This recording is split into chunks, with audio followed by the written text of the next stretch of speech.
Good evening, everybody!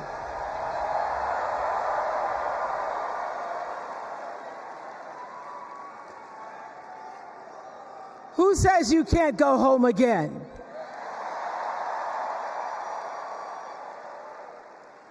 After watching the Obamas last night, that was some epic fire, wasn't it? Some epic fire. We're now so fired up, we can't wait to leave here and do something.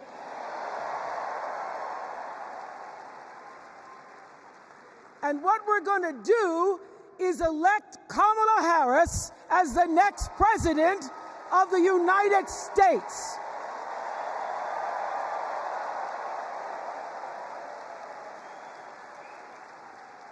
I am so honored to have been asked to speak on tonight's theme about what matters most to me, to you, and all of us Americans: freedom. There are people who want you to see our country as a nation of us against them, people who want to scare you, who want to rule you, people who'd have you believe that books are dangerous and assault rifles are safe, that there's a right way to worship and a wrong way to love, people who seek first to divide and then to conquer. But here's the thing.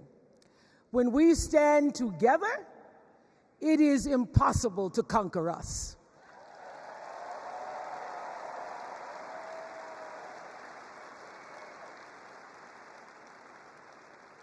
In the words of an extraordinary American, the late Congressman John Lewis,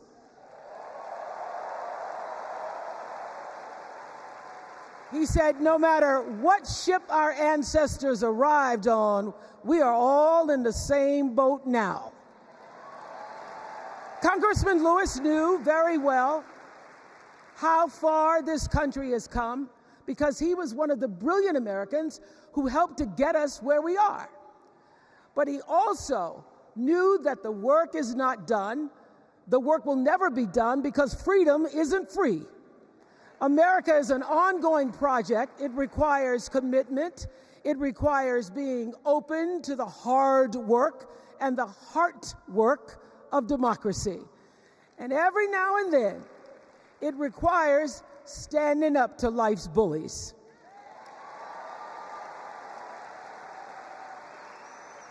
I know this.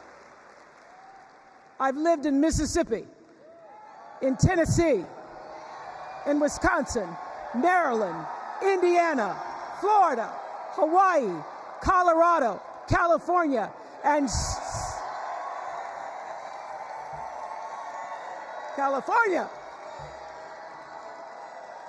and sweet home Chicago, Illinois.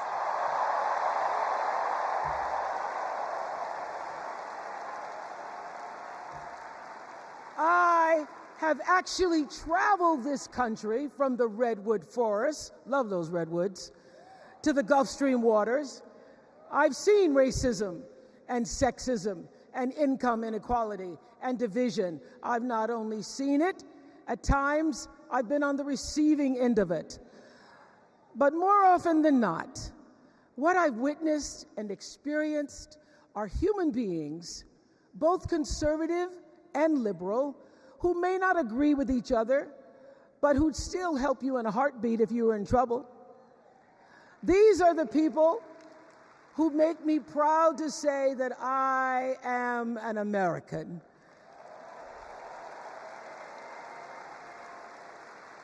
They are the best of America. And despite what some would have you think, we are not so different from our neighbors. When a house is on fire, we don't ask about the homeowner's race or religion. We don't wonder who their partner is or how they voted. No. We just try to do the best we can to save them. And if the place happens to belong to a childless cat lady,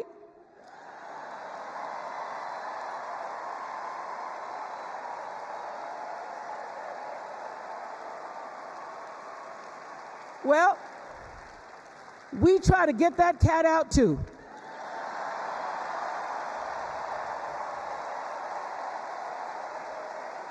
Because we are a country of people who work hard for the money. We wish our brothers and sisters well, and we pray for peace. We know all the old tricks and tropes that are designed to distract us from what actually matters, but we are beyond ridiculous tweets and lies and foolery. These are complicated times, people, and they require adult conversation. And I welcome those conversations because civilized debate is vital to democracy, and it is the best of America.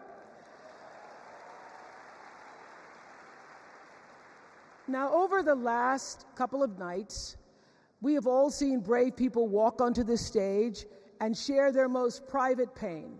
Amanda and Josh, Caitlin, Hadley, they told us their stories of rape and incest and near-death experiences from having the state deny them the abortion that their doctor explained was medically necessary. And they've told us these things for one reason, and that is to keep what happened to them from happening to anybody else. Because if you do not have autonomy over this, if you cannot control when and how you choose to bring your children into this world and how they are raised and supported, there is no American dream.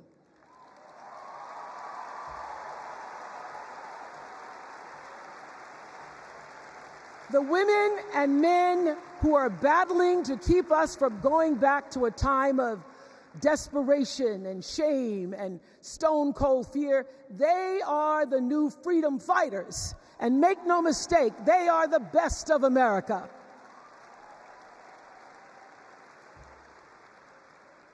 I want to talk now about somebody who's not with us tonight. Tessie Prevost Williams was born in New Orleans not long after the Supreme Court ruled that segregated public schools were unconstitutional. That was in 1954, same year I was born. But I didn't have to head to first grade at the all-white McDonough 19 school with a U.S. Marshal by my side like Tessie did.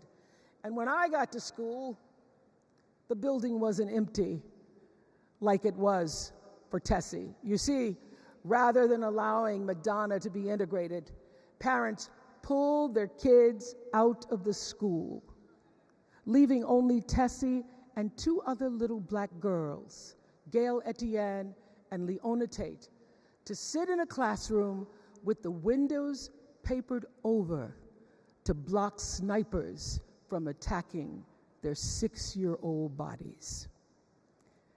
Tessie passed away 6 weeks ago. And I tell this story to honor her tonight because she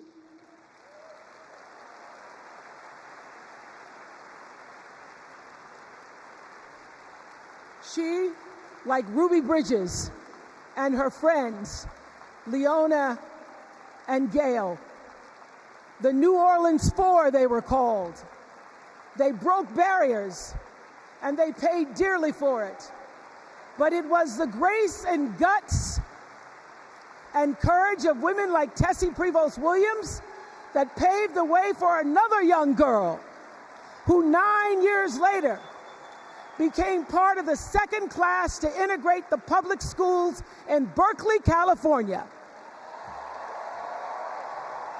And it seems to me that at school and at home, somebody did a beautiful job of showing this young girl how to challenge the people at the top and empower the people at the bottom. They showed her how to look at the world and see not just what is, but what can be. They instilled in her a passion for justice and freedom and the glorious fighting spirit necessary to pursue that passion. And soon and very soon,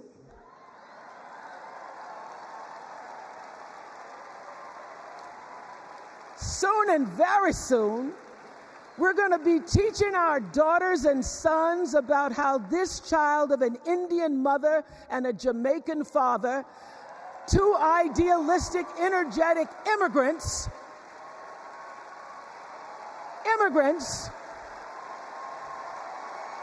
how this child grew up to become the 47th President of the United States.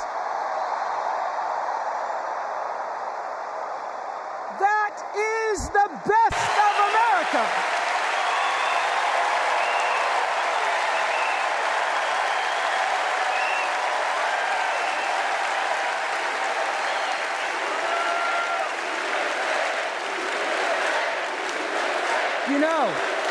You know, let me tell you this. This election isn't about us and them. It's about you and me and what we want our futures to look like. There are choices to be made when we cast our ballot. Now, there's a certain candidate that says if we just go to the polls this one time, that we'll never have to do it again. Well, you know what? You're looking at a registered independent who's proud to vote again and again and again because I'm an American and that's what Americans do. Voting is the best of America.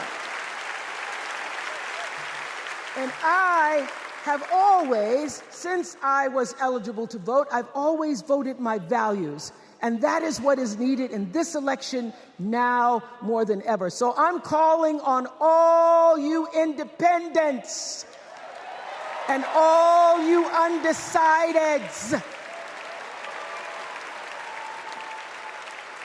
You know this is true. You know I'm telling you the truth, that values and character matter most of all. In leadership and in life. And more than anything, you know this is true, that decency and respect are on the ballot in 2024.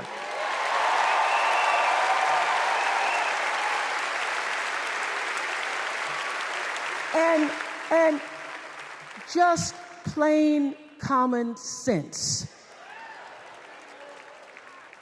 Common sense tells you that Kamala Harris and Tim Walz can give us decency and respect. They're the ones that give it to us. So, we are Americans. We are Americans. Let us choose loyalty to the Constitution over loyalty to any individual. Because that's the best of America. And let us choose optimism over cynicism, because that's the best of America. And let us choose inclusion over retribution. Let us choose common sense over nonsense.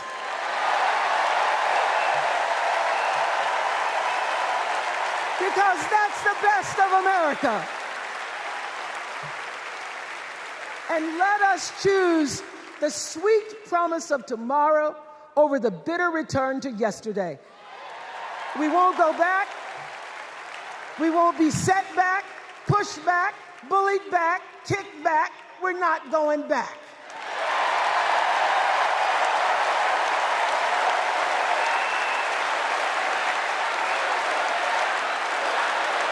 Not going back.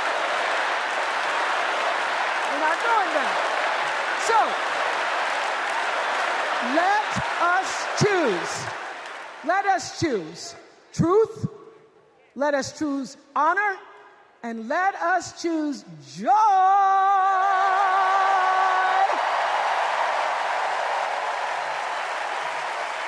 Because that's the best of America.